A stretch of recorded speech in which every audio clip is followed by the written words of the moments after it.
Bugün pasiyentimize yerlik etmeyle üst dodaktan, aynı zamanda alt dodaktan suyunu gelin harici olmasa ameliyat icra olacak. Bağlı zahmetimiz.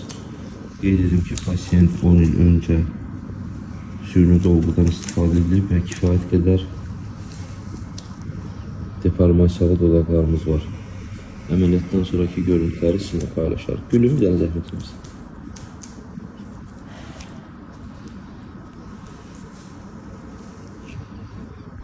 Ameliyatımız bitti. Bugün pasiyentimize üst dodaktan, aynı zamanda alt dodaktan suyunu gelin harici olmasa ameliyat icra olundu. Gülün, zəhmət olmasın.